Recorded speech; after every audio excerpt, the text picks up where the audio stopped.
the words of my mouth and the meditation of my heart be pleasing in your sight, O Lord, my strength and redeemer. Amen. Amen.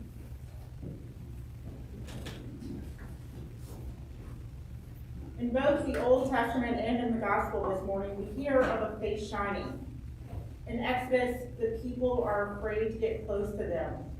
And even in the Gospel, Peter, John, and James, it doesn't directly say they were worried, but it certainly seems they didn't know what to say or do. Of course, if I saw someone's face dazzling white, I'm not sure I would know what to do either, and would probably be slightly afraid. But there's a lot that we can learn from the reading in Exodus and the gospel lesson this morning. In Exodus, it tells us that Moses did not know that the skin of his face shone because he had been talking to God. And in the gospel, it tells us that while he was praying, the appearance of his face changed and his clothes became dazzling white. The appearance of the face changed for both Moses and Jesus. The appearance of their face change shows their divine nature. So what can we learn from these two stories today? Is there a time that you have felt close to God? Have you had a mountaintop experience? The gospel this morning shows a literal mountaintop experience. Peter, James, and John and Jesus go up to the mountain themselves. While Jesus is praying, his face changes. I've had a couple of mountaintop experiences. Before coming to seminary, I got my PhD in math at the University of Georgia. While working on my PhD, I started to sense God's call for me to the ministry. I went on a retreat during that time, and the whole weekend was great to get away and a chance to affirm my call. I was in a small group with people I didn't know, but was able to talk and be vulnerable with them, who are now some of my good friends, and was just what I needed at the time. Although I left feeling very comfortable with my call to ordained ministry, it also reminded me that God would show me the path in time. These friends that I have made have always been with me during tough times. Although I've lost touch with some of them, I will never forget my experience at the retreat and my encounter with God that weekend. Returning to life as a graduate student after the retreat was challenging. However, I was changed on that retreat. Maybe my face didn't shine like that of Moses or Jesus, but my heart, head, and body were all altered after the retreat. This is one of the few mountaintop experiences I've had. Sometimes we can see in us a change after that mountaintop experience. What can I do to remind myself of the closeness of God that I felt during that time, and even the experiences when I go through tough times? I believe that God calls us to talk about our experiences and how God has changed our life after these experiences. In the gospel lesson, Peter, James, and John see Jesus' face and also see Moses and Elijah, two of the prophets in the Old Testament. These three disciples did not understand what had happened. And just before this reading, Jesus foretells his death and resurrection to the disciples, which they never fully understood. So when Peter, James, and John go up to the mountain with Jesus, the appearance of Moses and Elijah is a sign of Jesus' glory and a sign that Jesus has come to fulfill the laws. But these disciples still do not understand what has just happened.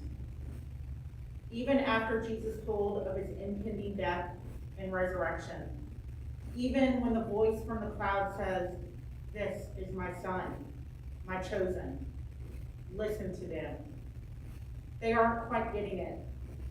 These are very similar words to the voice that we hear after Jesus' baptism. "This is my son, the beloved, with whom I am well pleased."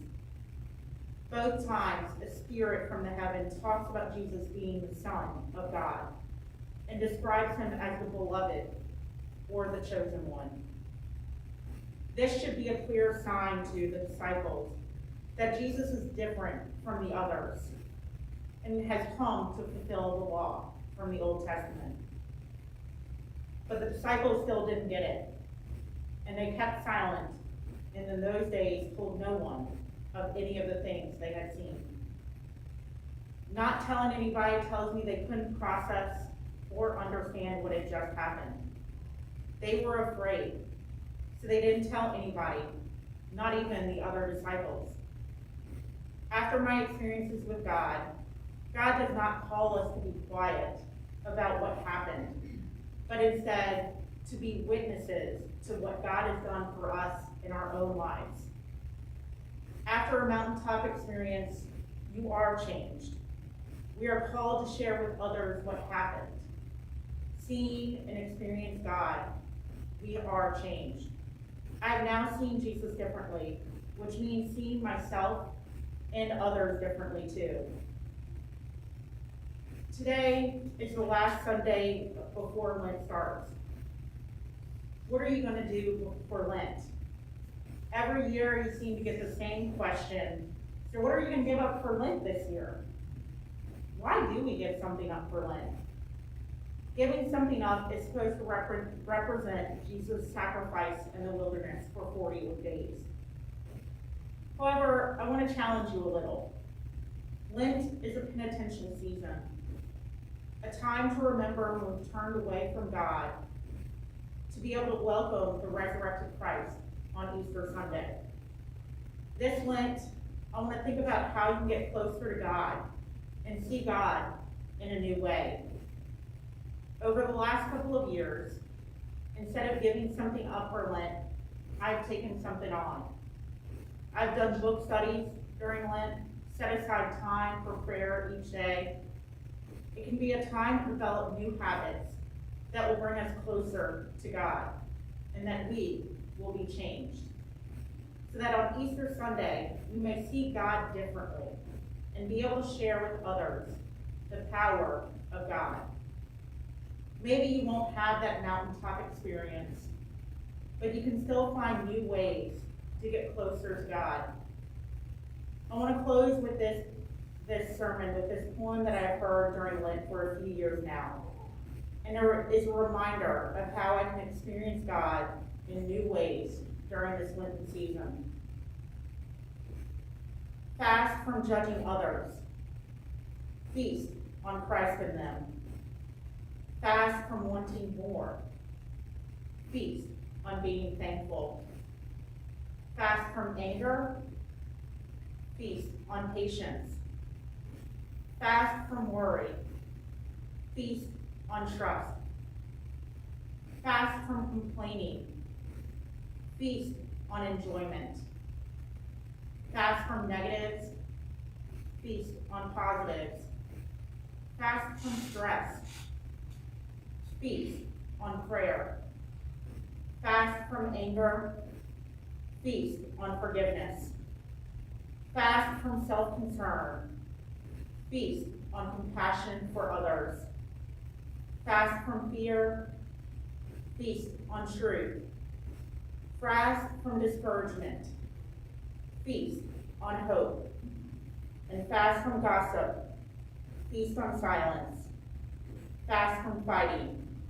Feast on peace. Amen.